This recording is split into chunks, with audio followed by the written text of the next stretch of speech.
What is going on, everybody? Welcome back to another episode of the Waterboy Podcast. Today, it is episode number 28. We're kind of on a roll right now. And we almost got enough. Well, actually, we do have enough episodes now. If it's a leap year, you could listen to one every single day for the entire month of February. Yeah, you have a whole month of podcasts to listen to us at this point. Set aside an hour a day. Maybe listen to half of it on the drive to work, other half on the way back. I mean, that's just one way of divvying up the time. In terms of what we're going to talk about today, things are going to be all over the place. There's only one sport going on right now, MLB. I just looked up a list of NFL transactions. There has been 0 NFL transactions since June 30th in terms of deals and free agency and stuff. So that's pretty interesting. So we're just going to dive into story time. Special little bit, me and Everett, just to fill it up in the summer. Before we hit into football season, we actually have real, actual sports content to talk about. We got to fill things in right now in the summer. So we're going to have a little story time. So to kick off this episode, I want to start things off back in my middle school soccer days, back when I was on the pitch. Back in my playing day, I played. Other than like every kid in the history of Earth playing youth soccer, I don't really count that as soccer. I'd say I played 2 years of like organized quote unquote 11-on-11 soccer. Okay. So played like 2 years. First year. And organized is really by a organized, long shot. I mean just middle school teams. That's what I mean by organized. It's somewhat organized. It's not like club. It's not like actual serious. It's just for fun. But our team was disgusting because we just had a bunch of kids who just like played club, and then they just had me and kids like me on the team. And, it's really impressive that I'm not even sure if we've lost. We might have lost one game ever when I was in 7th grade, but 8th grade went undefeated and we tied one game. When half of our team, aka the 7th graders, were missing. And speaking that's more impressive than the Italian national team this past year. So yeah, losing they lost to North Macedonia to get bounced out of the World Cup. So yeah, shout out to Macedonia. You guys are ballers. But speaking of 7th graders, when I was on my 8th grade team, it was like 9 8th graders starting and 2 7th graders. Both of our 7th graders were just like so much better than like 80% of the players on the team. They were like top 5 players on the team. So obviously they were going to start. But regardless, the bench 7th graders on that team, just the heart and soul, those are the guys, they were the quote unquote, the meme players on the team, so many inside jokes with them. We had another kid who was known as the own goal guy because he was like the one kid who scored an own goal the whole year. And every other kid was just like, no one messed up that bad. Our team was so good that year. So like that kid just got clowned to oblivion. But regardless, one of my favorite kids on the team. We're not gonna shout out real names, so we're gonna go fake names. His name was Terry for the sake of this. And Terry, when Terry got in the game, he would wear a sweatshirt under his jersey and he would put the hood on, which is really not allowed at all. I couldn't give you a specific reason why you can't wear a hood. But every time the refs would be like, Terry, you got to take, they didn't actually know Terry's name, but they'd be like, kid, you got to take that, the hood off. And Terry would just not listen to the ref, run away, Naruto style, arms behind him like this. And he would scream Dragon Slayer. And he would run around like this, sprinting at kids. He'd never go for the ball, go straight for your knees or worse, your face. And I would compare him to Antonio Brown on that one punt return when he literally kicked, I think it was a Bengals punter in the face while kick returning. Clip that. Now, obviously, this kid wasn't actually kicking kids in the face, but he was kicking kids like in their chest and shit, like the shins, going straight for the ACLs. No disregard, like no regards for other human life. Don't forget, this kid's wearing cleats too. Oh, of course. And it's soccer. So like you have the flop factor. Cause like so keep in mind in these middle school leagues, each team probably only had like 1 or 2 like actual good players. And everyone else was just like at the school. our team, we always had like 4 to 6 like club players. So it was just unfair. But all the other teams, we would just target their one actual good kid. You mean Dragon Slayer would target their one actual good kid? Well, Dragon Slayer would come on as a sub. We had to save him, keep him fresh. He had to give the full energy when he was on the field. So he didn't start the games, but he was the super sub. Let me tell you, he was our Alex Caruso. So Dragon Slayer, we'd hype him up, we'd tell him the target, and he knew the mission, and he completed it. So wait, I'm hearing that there was a little bit of a bounty gate going on in your middle school soccer league. Was Greg Williams your coach? To the 2010 New Orleans Was Saints. Greg Williams your soccer coach? We were headhunting out there, and it's also there was no need to headhunt because like we'd be up 4-0 by the time Dragon Slayer would come in the game, so there was no reason for him to be taking out kids, but he did. And boy, did he do it well with the hood on, by the way. Like everyone had sleeves on underneath because like we're all, everyone's dripping, of course. Yes. And like it's soccer. So like obviously you need sleeves on. You don't want to be cold out there. Duh. Soccer. Gotta stay warm. Soccer in Los Angeles. You know how cold it can get. Yeah. It gets freezing in LA, especially for soccer players. And it's like 30 degrees colder just by nature. But that's us. And then Dragon Slayer is just out there, hood on everything. Taking kneecaps, Dan Campbell style. He'd be a great Lions player. Like actually doing a great Lions player. He's the dirty work. He's like the enforcer of the team, the bruiser, He does what needs to be asked of some players. He was a role player, filled a role, did what he had to do. And so that's Dragon Slayer. That was my little sports anecdote of the day. Everett, do you have a fun little sports story? Maybe the time you first parred playing golf. Maybe you could tell us about that if you've even done it. Yeah, I have. I did it like I finally parred my first time like I don't know about 2-3 months ago. It was the first time I've ever parred, and it like I used to play on a middle school golf team. This is actually a fun little story, and I don't care at all. We're exposing no name said, but if you know exactly who I'm talking about if you're listening to this. So we used to play back in middle school golf. Middle school golf is just the funniest thing of all time. We'd play at this like crappy par 3 course, which was hilarious. Looking back on it now, so easy, but when you're in like 6th, 7th, 8th grade, like, and everyone's there watching, and like me, you just don't practice at all. You literally just show up for these matches and you haven't played in like months, and you just, for some reason, they're like, "Oh, Grant, you're actually counting for the official match day. Like, you're not just like here for fun." I'm like, "Oh shit, coach, really? Like, damn, I actually might need to like try today." And whenever the 2 times out of like my 30 career matches where I got selected for like the official team, because I was horrible at golf, by the way, but the 2 times I ever got selected were like literally my 2 worst rounds ever. But on the scorecard, they were some of my best. When I was playing in these matches, I found out the pure snake and sneaky, just trickery going on among these kids. First hole, I remember this first hole. I didn't do that bad. I actually hit the fairway straight to start the hole, chipped on, and then like 3-putted. But I remember while 3-putting, or I missed my second putt, it was a tap in, and all the guys around were just like, pars all around. Everyone got a 3 that hole. Let me tell you, no one got a par that hole. All right. No one. And I was like, what?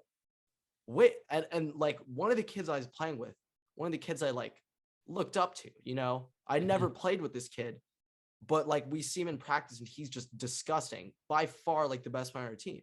And then I just found out like this dude's just been cheating the whole time. Like this guy's been shooting like 2 over average the whole year. And I'm like, you've been cheating the whole time, dude. And then like, I don't know. But then the craziest part is kids on the other team were like, yeah, dude, pars all around. I was like, what? This is just like a middle school agreement among all these teams? It's a gentleman's agreement. Yeah, it's just like a normal thing. Like if no one scores a par on the hole, I think everyone gets a par. Like unless you somehow manage to get lower than a par in middle school, like, and then they'll be like, oh, like respect, dude. Like we'll take the pars, you'll get the eagle. Yeah, like we're still taking pars. Well, to get an eagle, that'd be a hole in one because it's par threes. But like birdies, if you're gonna birdie, like respect, fam. Like I think I might have birdied once. Dude, your team probably if that's the way that things work, your team probably could have been like a top 20 team in the entire Los Angeles region. Well, that's the way we were playing par 3 9-hole courses. Yeah, so the top 10 par 3 9-hole course teams in the entire state. Well, I mean, we couldn't even win our own little mini division every year. Well, we did win it my 8th grade year. I also did the people you were playing against cheat even more than you did and actually put birdies down instead of pars? I mean, probably. Well, very ironically, when I was in 8th grade, there was a 6th grader who was actually the best golfer in history and our team as a 6th grader. And this dude would like I mean, maybe this kid was also doing pars all around too, but this kid, I think, wasn't. I hope not. Maybe he got infected by the slimy characters in middle school golf. In the LA middle school golf. You know the LA middle school golf like scene. They're slime balls. They are slimy little rats, but like that's middle school golf, man. Who would have thought that would be one of the most competitive and nerve-wracking sports experiences of my life? Look, I got a little story time. I'd be way more nervous for that than like any high school football game I played. Middle school golf, you're the only man on the team. You shank one shot. You better save yourself, brother. You shank one shot. You know, you actually everyone's clowning one off. You subtract one off of your score, right? Like, yeah. Well, when par's all around, shanking a shot doesn't matter as long as everyone else doesn't hit a par that hole. So you know. Yeah. Speaking of another kind of like gentleman's sport, one of our mutual friends here who might be listening to this episode, we'll call him I don't know. We'll call him Lou. Lou was playing tennis with me in middle school. And this might be the only time I've ever heard of a human being having this happen to or allowing this to happen to themselves. And I know you know this story. Lou managed to fail a concussion test. And not like a concussion test that like is after like you get a concussion. No, this was the baseline concussion test. Lou failed the baseline concussion test. So just to clarify, by failing the baseline concussion test, that means, did he not perform better with a concussion than originally? Is that it? Or was it no, just the initial time he took the concussion test, it was so bad, they're like, are you permanently concussed? That's what happened. He took the test and it came up with a little pop-up screen message being like you have to failure, like you have to redo the concussion test, because like the baseline concussion test, it gives you a score. So that way, when you take it again, if you have a concussion and it's lower, you know you're concussed. So this man Lou managed to do so poorly on the baseline concussion test. You couldn't do worse if you were concussed. Like Thad from Blue Mountain State. Now I know exactly who Lou is, and let's just say like afterwards, he couldn't even explain. No, Lou had zero clue how that. He didn't even understand, and I don't even know what the baseline concussion test, what you need to score. Like for me, I don't think I've ever had a concussion. I've passed all my concussion tests. Oh, I've had a concussion. That's another story time. I've never been like knocked out playing I never got knocked out playing football. I was playing left guard, and I mean like, yeah, they stuck me at center short for distance head hitting. You know, maybe long-term CTEs in my cards, but like in terms of getting knocked out concussion, that I feel like as a guard, the odds are, unless you're headhunting every single play. Yeah, unless you're Dragon Slayer. I do know a kid who got a concussion playing center, just head-to-head. Well, yeah, but like literally like blacking out concussion. Like it's micro concussion. When I was playing, I was not. If you've never quite taken like that. if you've never taken a concussion, like a baseline concussion test before, I think you kind of have to do that just to be in high school. Like I think as a general thing, like like you have to take it. But if for some reason you didn't, wrong, but it's basically a test where it's memorization of shapes and colors. So yeah, failing a test of memorization of shapes and colors, it's kind of problematic. Yeah, and it's just like repeat these words, and you'll do like 2 activities. It's like tell us the list of words. No, this is like you know when you're like a baby, you're a baby, and you like got to put the square block through the square hole. Lou it's essentially kind of like that for 12-year-olds. Yeah, Lou essentially put the square or try to put the square block through the circle hole. And it didn't happen. It didn't work. I think I've definitely also taken those tests in middle school. I'm pretty sure. No, yeah, it's like it was a big thing for sports. I'm pretty sure I had to take that for yeah. But yeah, so different story time. This was in high school. Yeah, story time's flown today. Yeah, I kind of love it. Not gonna lie, but me and we'll say my friend. What should my friend's name be here? Lawrence. Me and my friend Lawrence. Okay. And a couple other friends. We were at my friend, let's say Peyton's house. Okay. And Peyton's a guy for reference. Just have to make that clear. Like Peyton Manning. Yeah. Nowhere near Peyton Manning, but his name is Peyton. Okay. So me and Lawrence are at Peyton's house. There's a couple other dudes. And the delinquents and us were like, yeah, you know what? Let's box each other tonight.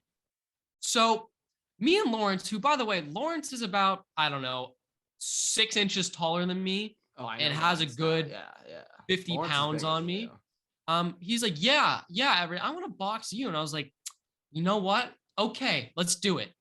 So me and Lawrence got the gloves on, you know, taped up everything. Like we're good to go. Like I'm feeling myself like I'm good. Right.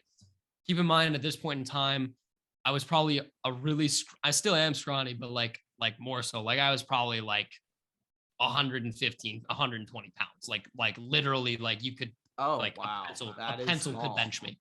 Yeah. Thankfully, tiny. I'm not that small now, but I was that small. But so yeah, I was like, me 5'10", 120-pound dude, borderline health concerns, is gonna box a 6'3", 190-pound Lawrence. It's like, yeah, that's a smart idea. So we touch gloves. Within 30 seconds, I got hit in the jaw, out, gone, on the floor, just in and out of consciousness, severe concussion, gone. Yeah, personally, I have never been in a fight. Don't plan on getting in a physical fight. Verbal altercations, of course, I beg for it in some situations, but physical altercations. Dodger games, especially, we do love verbal altercations. Not my crowd. You know, I'm more of a bystander. I've probably seen maybe like two fights where I'd actually say it was like legitimate, like punches, like swinging, like certain kids getting knocked out, like only like 2. And you know what? It's scary out here in the streets of LA, man. So out in South Central, man, you never know what you could see out there. Lawrence, shout out to One Hit KO that continued for the next 2.5 years of high school. That never died. Yeah, Lawrence is now in a federal penitentiary. No, I'm kidding. No. Lawrence is like part Russian and off doing great things right now. No, that's not Lawrence, but whoops, different. That's Lawrence is a hermit. That's Vincent. Mm-hmm. Yeah, that is Vincent. One other thing though, just you said you played O-line when you were in high school, right? Yeah, I was the meanest 75-pound center that the middle school football league has ever seen in Minnesota's entire history. Yeah, you might have played in a league where like maybe like I believe long snapper where you got a free release. I believe that, but I mean, if I'd love to see footage of you when they're like, all right, my scouting tape. Let's run power. Ohio State was recruiting me, from middle school. They really just liked the 75-pound centers. We're nimble. But I played that, and I also was really looking into you. I also played running back. I got one good long run, like I had like a 90-yard run Then I almost broke my leg. One time in my career. I think I got 2 yards. Yeah. It was a little I don't know, a little dive, little power play, and got 2 yards. Little fullback dive. We were up by 5 touchdowns. They were like, "Screw it. You want to run the ball?" I'm like, "Hell yeah, coach. I'm gonna score." He's like, "No, you're not." But no, you're not. I also did kick return once, and that was quite the time. I muffed the punt, so that was interesting. Yeah, and that would probably explain why that was the only time you did kick return. I also never asked to do kick return again. I actually asked to do it that time, and it ended very poorly. Yeah, I mean, things don't happen well at time. But yeah, that's gonna be enough of story time. We're 20 minutes way through. We'll get into other stuff now. What do you want to start with? There hasn't actually been much news past 3 days since we started recording. We got some hyper specific stuff, but okay. I got something to start with here. So we're recording this July 5th, the day after the 4th of July. Obviously, we had an episode go live today. So make sure you're enjoying that. But since we didn't get to cover the 4th of July events for that episode, the first thing that I wanted to open with is Joey Chestnut, the GOAT himself, having a flu game per se. Got a broken leg. He's on crutches hobbling up there. He has won 16, I believe, hot dog eating contest, which puts him, I think, in the conversation with Secretariat for greatest athlete of all time. You definitely have to consider them too at the top. I think you do have to consider the top athletes of all time. Your Mount Rushmore is okay. I misspoke on 16 straight. He now has 15 total hot dog. I thought it's 16 total, and then Matt Stoney took it one time. 15 total now, and Matt Stoney won dead in between those. In between, he's won 8 straight now. But I don't know. I know you saw it, but I don't know if you're listening, I don't know if you got a chance to see this. But in the middle of the competition, this protester ran up with, I don't know, I presume it's some meat eating protest. It said something about the Death Star on it, so I don't know. Maybe he just doesn't like Star Wars.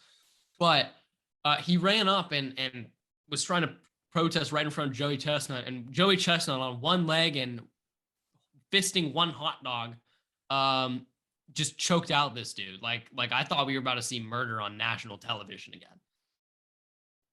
Yeah, no, and we were talking about this before the intro. Now I think about it, but snapped his neck, Call of Duty dog style. That was crazy. I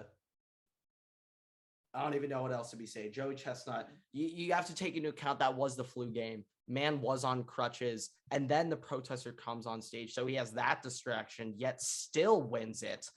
You have to consider all these things when it comes to the GOAT argument. Joey Chestnut went above and beyond what was expected of him. He really did whatever it took to put all those dogs down. He was eating those wieners no matter what, and Joey Chestnut was not stopping. He was getting his 8th straight title, making it 15 total. So Joey Chestnut, him, Secretariat, Michael Jordan, the 3 GOATs. Yeah. 3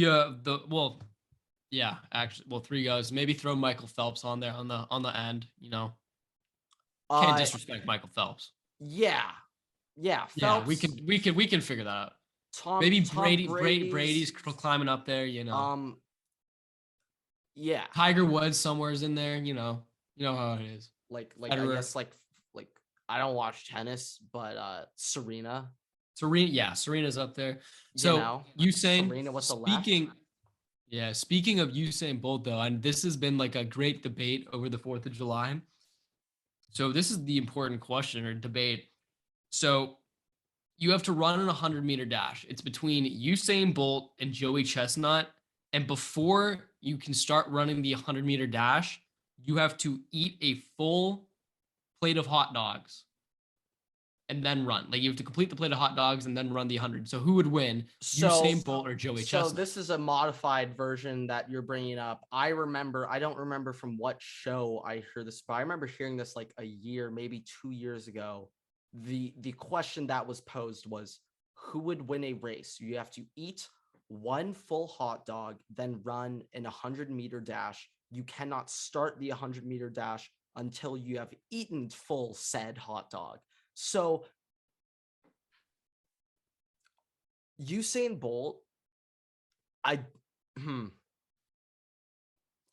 one hot dog makes me think Usain Bolt has a better chance. A full plate of hot dogs, let's say like 5, Joey Chestnut is smoking Usain Bolt out of the water. Now, I don't know. Hot dog, though, it is closer because a lot of people are like, oh, Joey Chestnut's going to smoke him if it's one hot dog. If it's one hot dog, I don't know. I don't know if he'd smoke Usain Bolt. I think Usain Bolt is capable of eating a hot dog pretty quickly. Okay. Call me crazy, but I think he. This is what I'm trying to figure. Well, one, I'm trying to figure out how fast Usain Bolt can eat food in general. Now, like, I don't know how to try, but like Usain Bolt athlete. I'm gonna guess he eats a lot of food training. Yeah, Usain Bolt can run. Usain Bolt can run the 100-meter dash in 9.5 seconds, for reference.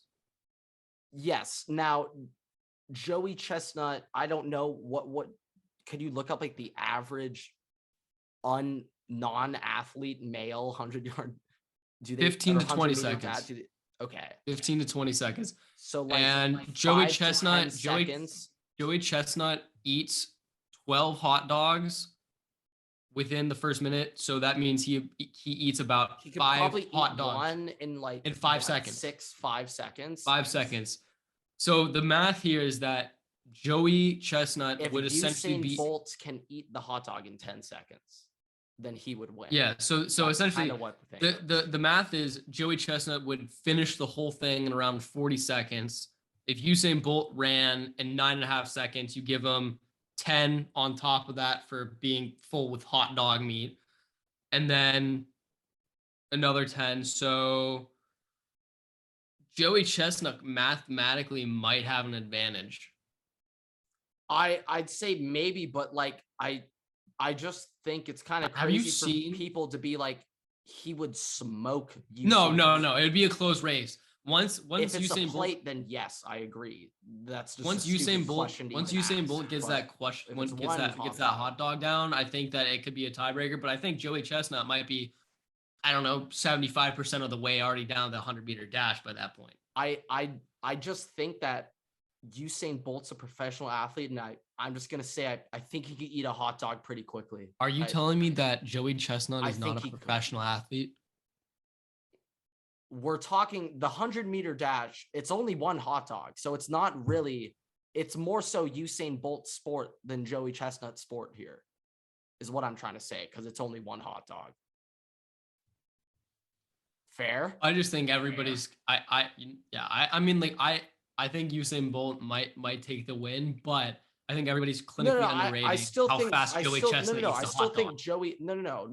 still think Joey Chestnut would win it, but I just remember hearing this like a year or two ago, and everyone was like, Joey Chestnut. I was like, wait a second.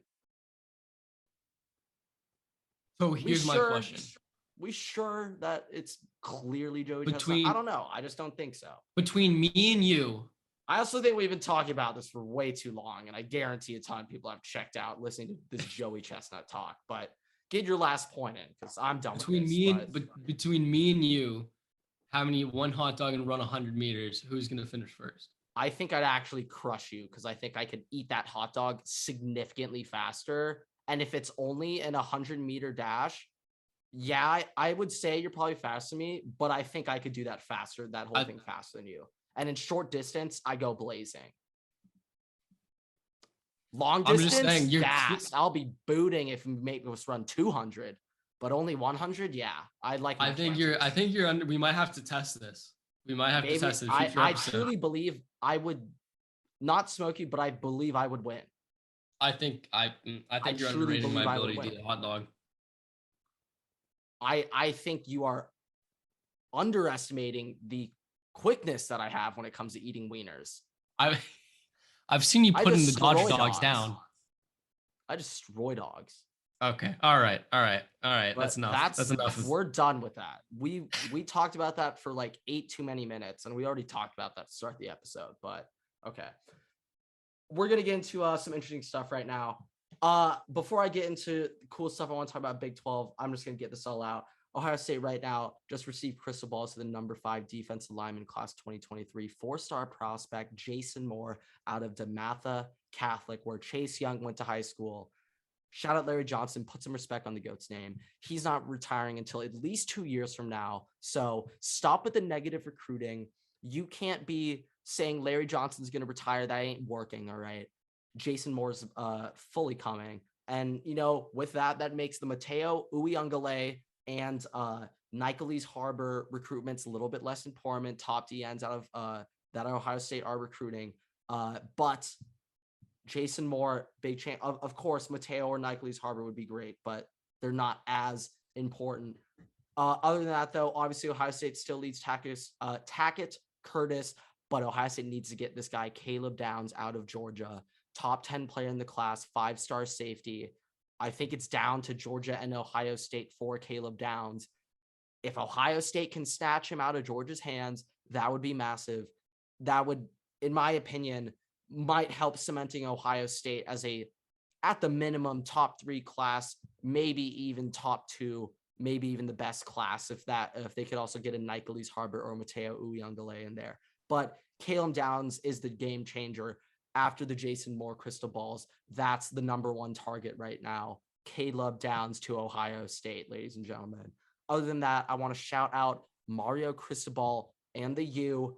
Been putting on a recruiting display that the U has not had in a while. So first things first, they flip a guy from Clemson, a borderline top 100 wide receiver for South Florida Express, which is where the number 2 and 3 wide receivers come into Ohio State play 4-on-7-on-7. Just flipped him. Miami has not flipped a Clemson recruit since Dabo took over, and they just did for the first time. Really? First time they have flipped a recruit from Clemson since Dabo has taken over. Also, they have flipped a recruit from Georgia, which Miami has not done since Kirby Smart has taken over. Next, they land the top player from IMG, who typically goes to SEC schools every year, top players for IMG. So they get him, who is a 5-star offensive tackle, the number 9 player in the country. I'm going to butcher this name, Francis Mauigoa. Mauigoa. All right. Okay. Francis Mauigoa. I butchered that. I apologize. And he said landed IMG, him. Yeah. And then they also landed top 54-star quarterback prospect who also played at IMG and just transferred, Jaden Rashada. And this is the guy who turned down, I think, an $11 million NIL deal with Florida to accept a $9.5 million NIL deal with Miami. So that kid's getting a bag. Florida down bad right now. And then, so that's another IMG. And then to top it off with the IMG, just to go full circle, they get another top 100 player, number 2 tight end in the class, Riley Williams, 6'6" tight end from IMG. So Miami had just swooped up IMGs, flipping guys from Clemson, flipping guys from Georgia, use a little bit on the roll right now. And speak of a little bit of transition, teams like the U, Florida State, in my opinion, Duke and North Carolina, but I think Clemson, Florida State, the U, those are all natural fits to join the SEC, as these teams are rumored to become 20-team super conferences. So with the rumors going around, we got Notre Dame apparently either staying independent, potentially join the Big Ten, yada, yada, yada. ACC breaking up, Big Ten, SEC trying to poach teams from there. The Big 12 has made a very interesting move. The Big 12 is looking to add up to 6 teams from the Pac-12. And apparently the Pac-12 has a contract deal expiring soon where these teams are allowed to potentially negotiate new deals. So from what I was trying to find this, so I couldn't re-find it. So I'm going off memory, but I think today, in fact, Oregon, Arizona State, and maybe 1 or 2 other colleges are talking to the Big 12. I have a list here. Arizona State, Colorado, Utah, Oregon, and Washington are meeting today with the Big 12. And, although I think it is more likely that Oregon and Washington will end up going to the Big 10, I think that will end up happening. I think it's just very interesting that these Pac-12 teams have essentially just admitted, like, hey, we know the Pac-12's dead. We know that, and we're trying to leave now.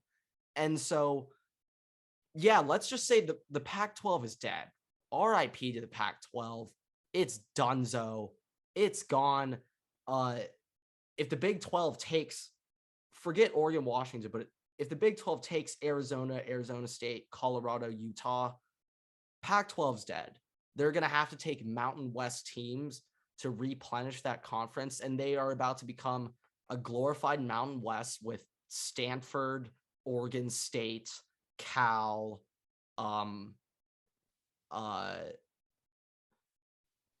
That's how unnotable these colleges are. We'll also be in there. If those 6 teams are leaving, and USC, UCLA, I'm forgetting like one team, whatever. That's a bleak, dark outlook for the Pac-12 if that ends up happening. But I think it's going to end up happening probably 2, 3, 4 years from now, just by the way things are looking. So also other moves the Big 12 are making. They're already adding BYU, Cincy, Houston, and UCF. I'm pretty sure they're already. They got adding UCF, them. yeah. They want to get that Florida market. Gotta hit it. So if this were to happen, where Big 12 takes these teams from the Pac-12, that means the main teams or contenders from the original Power 5 conferences will now all play for either the SEC, Big 10, or like the second tier Big 12 now. And I'm assuming this means Notre Dame, Clemson, Oregon are going to be moving to Big 10 or SEC. I'm assuming those things. So if that were to happen, the Big 12 were to take the next top tier teams of the Pac-12, take like maybe get some teams from the ACC, maybe, I don't know. But if that were to happen, I guess it'd be like a big 3 conferences for college sports. Yeah. Because the Pac-12 would literally become a glorified Mountain West. They have to take Boise State. They have to take Fresno State, like literally teams like them. They'd become the new Pac-12, and they wouldn't be the Pac-12. It wouldn't be the same Pac-12, obviously. I mean, the Pac-12 has been the laughing stock of college football when it comes to the playoff for the past, well, since the college football playoff has existed, they have been the laughing stock. They've only won, the Pac-12 has won one college football playoff game, and then they got absolutely destroyed by Ohio State in the first ever natty. But yeah, the Pac-12 has won one college football playoff game, 2 college football playoff appearances.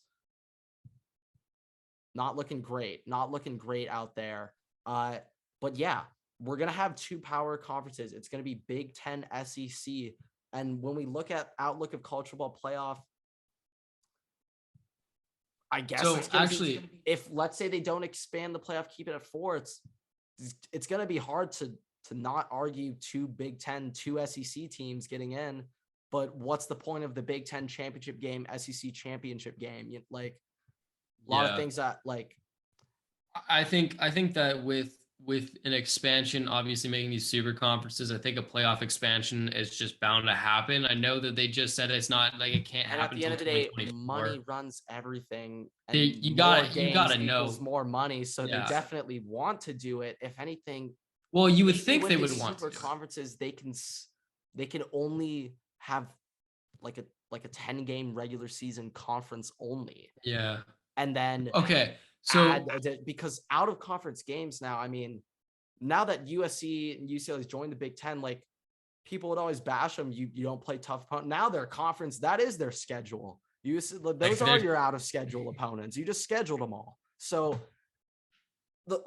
if I was Ohio State playing in the Big 10 starting 2024, I'm literally scheduling Florida A&M, Jackson State, and a JUCO. And those are literally going to be my out-of-conference games because it doesn't matter. If you run the table in Big 10, you're in the natty. You're in the playoff. So, that's what Alabama's been doing. They literally scheduled nobody out of conference. No one in the SEC schedules anyone out of – they're literally playing like D3 teams. It's hilarious. Yeah. So speaking of the playoffs, though, I saw this earlier. It was a sports book's odds to like the odds of like percentile odds of a team making the playoffs this year. Oh, it's What I that found interesting, ESPN yeah, list. USC wasn't on it at all, Yeah, and Texas had an 18% chance. and Ohio State was one. That ESPN has the worst analytics metric system of all time. I swear to God, an 8-year-old picks random numbers and puts it up. Before the NBA Finals, they said the Boston Celtics have an 81% chance of winning the NBA championship before the finals began. What? Vegas had Warriors like minus, I don't I remember, think but the they had world, the Warriors favorited, and I think the Vegas is world had, always right. I think the world Everybody had on the earth Warriors except ESPN, favored. like they literally just do the opposite of what people say. ESPN has the worst ranking system in the history of mankind when it comes to their like FPI percentages. What do those numbers even mean? Like literally, What are they doing at what ESPN? is going on in the ESPN analytic room? What is going on? Shout out Brian Winter. I don't know what's going on. Maybe Brian needs to dive into the analytics. Brian probably got the numbers back there. But I mean, those numbers, like, they're just trying to jinx Ohio State. Like, they know they're wrong every year. And so that's why they put Ohio State one, because they're just trying to jinx it. You know, they're just ESPN's just a bunch of scum. When did the They also AP have the worst college high school recruiting rankings in the history of mankind. when do the preseason AP polls come out for college football? I could not tell you, but in my opinion, AP polls, they should abolish the AP poll. It ruins the college football playoff polls because people, I'm sorry, but like the AP, if the college football playoff is the ranking system we use to determine who gets in, who cares about the AP poll? And because this is the point I'm trying to say. Every year, Clemson, Alabama, yada, yada, yada, Ohio State included too, they will be 1, 2, 3, 4 every year, like Georgia every year. And people will be like, oh, well, they were number 1 week 1. What the, how? It's projection. It's stupid as shit. Like, and they count ranked wins from like week 3. Okay. I'm not bashing LSU the year they won the Natty because that was literally like the greatest college football team ever. But Texas, when they beat Texas, that was counted as a top 10 road win. Texas, I think, finished the year Was like that with 7 Sam and Ellinger? 6. Wasn't Yes, it Sam Ellinger's that was last counted season? as a top 10 win for the season. And I swear, in the college football playoff, they literally counted that as a top 10 win. I was like, what is this? Like AP poll is stupid. Like that should not be a thing. It's dumb. It shouldn't be a thing. There should be no AP poll.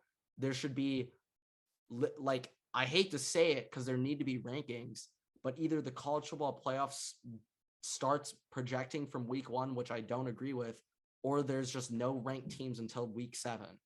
Like, because it's so biased. It's so biased. Yeah, no, polls. I don't know who's on these voting staff, but wouldn't be well, look, surprised if a lot of these people working for SEC or something. Or the only thing that I want to say to show how Oklahoma was ranked 2 to start last year. Spencer Rattler's first completed throw was to a player on Tulane's team. Well, it's not even that. It's also just like, obviously Oklahoma wasn't going to win anything with that defense last year. It's like, no. It's like obviously not. Like, I didn't think Georgia was going to win because I thought their offense, well, I mean, their offense wasn't elite last year, but their defense was just so unbelievably good. It didn't matter. But it's like, past couple of years, trend has been offense is what's carrying teams and natties, and Georgia just did it without it. So that is saying something, but like, I don't know. Anyway, back to the original conversation. Okay. SEC Big Ten just getting these super conferences. I just want to say a little thing, just little hypotheticals. I'm just really surprised no one is talking much. Or I haven't really heard much about like March Madness considerations here. So, like, let's just think, for example, Kansas stays in the Big 12. Kansas is obviously one of the powerhouses. UCLA is joining the Big 10. Duke, North Carolina, the ACC has been the best basketball conference. Like, historically, we all look at them as the best basketball conference. Where are teams like Louisville, North Carolina, teams like where are they going to go? Like the Big East. I mean, Big East is chilling right now. They ain't worried about anything. But when we look at college basketball in the future, I guess the Big 10 and SEC might just start putting in like 10 to 12 teams each in the tournament every year. If they just become these 20 team super conferences. Yeah, maybe. I'm interested how like it'll just be them, Big East, and Big 12. I don't think Kansas is leaving the Big 12, so obviously Kansas. I'm interested how bid day is going to end up working, because most teams, like, obviously it's an automatic shoe and you win your conference, right? You automatically get in. Yeah. So with so many teams being there, like, is it going to take teams spots away from smaller schools that might get in, like, or schools from smaller conferences that are actually good? I guess because the personally teams. I mean, but I don't know, personally, this is my thing. Like March, the the thing that makes March Madness like so awesome is that you have like some random school from the middle of nowhere be your 16 seed, and it upsets the 1 seed, and they make a like deep run. Like my favorite thing is always seeing these schools I didn't know exist come in and manhandle like Kentucky. Like, I mean, yeah, St. Peter's, Oral Roberts. Like, come on, like that's what make, like, you can't take that out of March Madness. Like literally, Ja Morant like essentially went number 2 in the draft from March Madness. Like Steph Curry made his name from March Madness. Same with Kemba Walker. Like March Madness is just like, I mean, I don't think it'll actually be impacted too much. I'm just curious, maybe it could even harm some of these lower to mid-tier Big 10 SEC teams, because they might just have really worse records. Like SEC, for example, not really a premier basketball conference. If they add a Duke, North Carolina, teams like Vandy and like Mississippi State and Ole Miss are about to get destroyed 4 more times every, like, and so when I think of it like that way, like maybe some SEC teams might get smacked, but like as an overall conference, because they'll gain Duke and North Carolina, the SEC will be feared as a conference. You get what I'm saying? Like just by that nature. But like, I don't know, maybe it hurts like some of those mid to low tier teams in the SEC, like Big 10. I mean, adding USC, UCLA, like Notre Dame, Oregon, like none of those are really like powerhouse basketball teams. So like nothing will really change there. Like I'm not really sure if the Big 10 will win any more March Madness natties off that. Probably not. Maybe UCLA might, pick UCLA up. I think UCLA will like just become like a consistent top 3 every year Big 10 for like the rest of eternity. I just think for basketball. I think they're about to start basketball. I think they're about to start getting like Midwest recruits, maybe even 2. I don't know.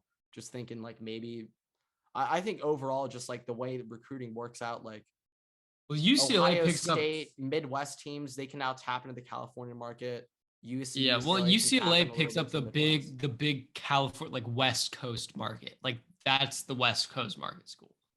USC and UCLA, yeah, but especially for basketball, like UCLA gets like the whole kind of west side. Well, also I don't think USC would have dipped. I think they were like, we're gonna take the little brother rivals with us. I think like they were like, we're just gonna take them with us. And like apparently UC Berkeley was arguing like the UC schools are like, you can't break up Berkeley and UCLA. It's like, what about UC San Diego and UC Irvine and UC Davis? What about them, Berkeley? Huh? They're a little pissed that they're not in the Pac-12 either, huh? Yeah, UCLA doesn't care about you, Berkeley. All right, leaving you in the dust. All right, have fun in the glorified Mountain West. All right. Okay, is that, and you good on that segment? You got everything out? Yeah, that's like last thing I got's a little bit of MLB. I got one little MLB thing and then NBA real quick. Yeah, not really much has happened in NBA. I don't really have much. I just have a hypothetical question that we already answered last week. But MLB, trade deadline now coming up. We got the All-Star break coming up a couple weeks. I'm actually thinking of going to a home run derby. I don't know who's participating, but it's in LA, and like screw it. Like that, I think that'd be fun. Shohei will probably be there. Mike Trout maybe. No. Like they all said no. Like Vladdy said no. Judge said no. Pete Alonso said no. Everyone said no. O'Neal Cruz? I think he should do it. I'm not sure they've asked him, but like 1,000. If O'Neal Cruz in it, I'm going. You gotta go. That guy's so sick. Also a former Dodger who they traded away for Tony Watson. Maybe you know who that is. No, I don't. But yeah, Dodgers used to have O'Neal Cruz. They also used to have Yordan Alvarez, who's now playing for the Astros. Lovely. Yeah. You win some, you lose some. You win some, you lose some. It's all right. I mean, we have Gavin Lux should do the home run Trey Turner and Freddie Freeman to cheer us up, so it's okay. But yeah, just some mishaps in the past. But okay. Speaking of the deadlines, Dodgers, in my opinion, we got to go after a big name reliever, guys. Right now, unless Blake Trinan comes back post All-Star break and he's lights out, even then, I still think Penn needs help. But let's say Blake Trinan doesn't come back soon, or we just don't make any relief pitchers. You don't think Bruce we got to rely on Evan Phillips and Yency Almonte to carry this team through the rest of the season? And before the season started, I'm not even sure if I knew who either of those two guys were. I saw Evan that they Phillips, bring up, yes, but Yency, my God, what the hell has that guy been eating? They bring up Pepois though. Pepio? He's a starter, not a reliever. No, I know, but it's just still he's more also in the bullpen. Ass. He's not bullpen. He's a starter. It's more so. We need relievers. I need someone to come in the seventh inning and not give up a one-run lead. Ryan Pepio's not doing that. No, but teams do take some starting pitchers and move them into reliever positions later in the year. I'm saying the Dodgers do not have anyone who can do that. David Price is not going to do that. Well, the way the starters are looking, Gonsolin, Tyler Anderson, Heaney, they need to be starters. We can't use them in reliever roles. What about White? Mitch White? Oh, God, no. Chalk the season up if we have to roll him out. Like, Jesus, he's so bad. But if either Blake Trinan comes back soon or they get reliever help, because, I mean, Craig Kimbrell ain't it, even though he actually has been doing much better the past week. But regardless. Yeah, he the past week, he's, instead of having a 9. If he comes back to form, they need more help. That's the one position. The past week, instead of having a 9 ERA, Kimbrell has had a 6.7 ERA. It's a big difference. I'm gonna be honest. No, I think he does actually have a pretty low ERA over the past week. No. Keep crapping on him. I'm very curious. But I could have sworn I think he's had 3 hit list outings recently. Just one. Right there against the Pod. I know he got a hitless inning against the Padres, and that's probably why the Padres imploded, because you can't really go hitless against Kimbrell and come out with your morals still intact. But I don't really know what relievers are on the market, like what big name relievers are going to be on the market for you to trade for, unless you want to get Chapman from the Yankees. No, I don't really know if I want that. I'm saying the Dodgers can just find somebody. They do it they just find Phil Bickford and I don't know who. We trust in Andrew Friedman, but they got to fix it. They got to add. They get some AAA name that comes in and immediately starts making an impact. They don't have that this year though.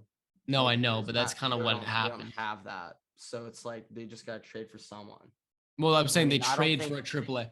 They trade for a AAA. They're gonna maybe add for some I don't think adding another big name bat's gonna fix anything.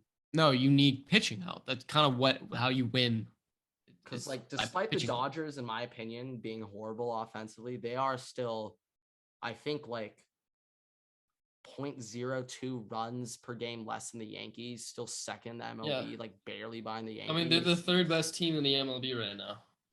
Yeah, they're on pace for 100 wins. They're 50-29. And all you Astros fans who But are getting all happy about the Astros being number 2 right now, bring that down a bit. You guys aren't going to make it to the championship, to the World Series. Like, it's not happening.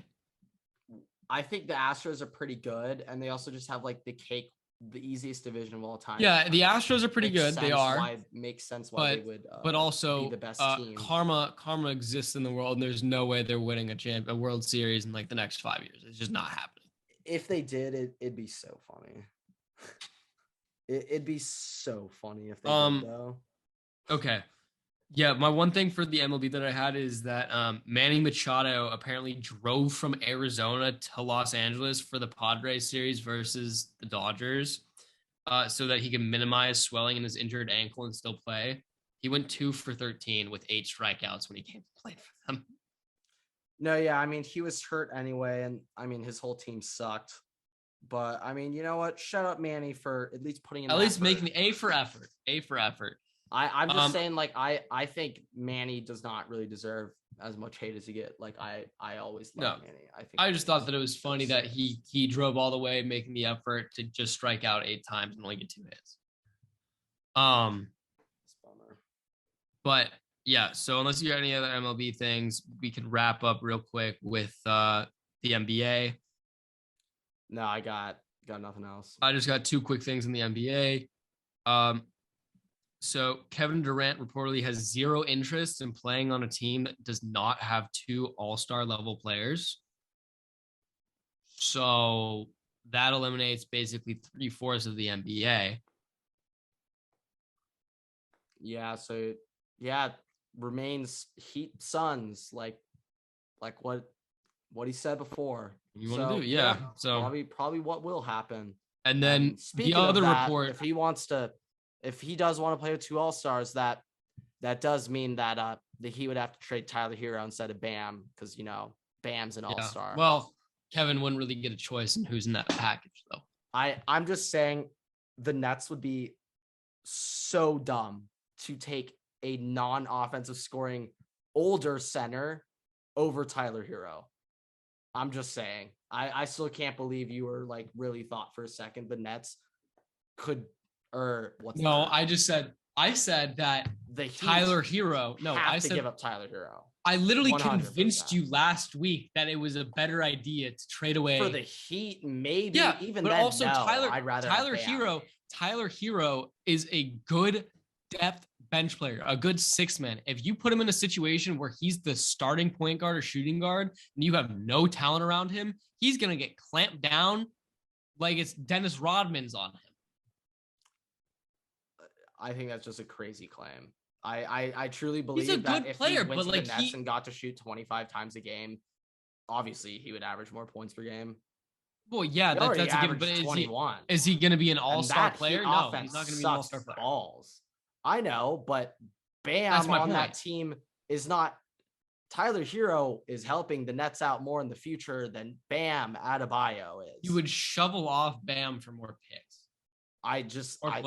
I don't know. I don't know, man. I don't think it works. I don't think it just easily works like that. Sure, whatever. I don't know, man. The final thing is that the Nets are making free agency moves apparently as if Kevin and Kyrie will be on the team next season.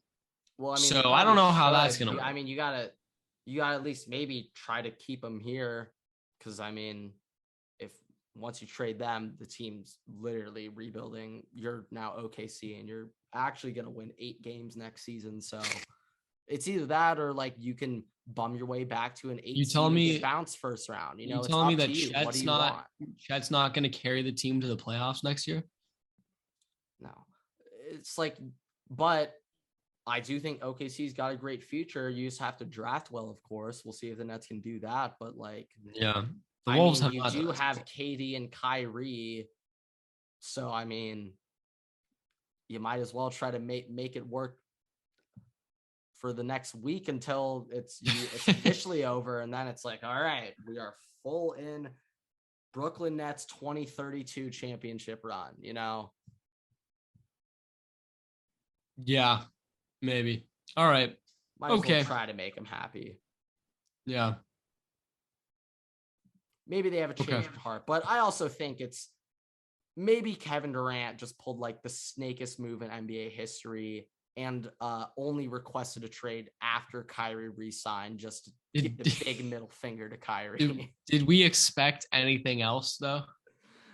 Yeah, it was never going to work out. You know, it would be the most after funny. Last season, who the hell wants to play with Kyrie Irving? Who? Like, who LeBron wants to play with him? Well, I think if he goes back to LeBron, Kyrie will not be messing around. It's LeBron. No. But like, also, if Kyrie messes around again, part 2, like, fuck Kyrie Irving. I'll just say it. The wrath of Braun. It's the wrath of Braun. What would be hilarious? Just doesn't play the whole season. What would be hilarious? I mean, I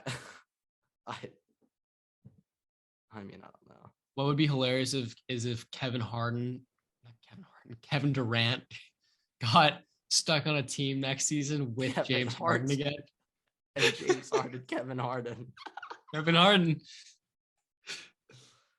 But if Kevin Durant I almost said Kevin James.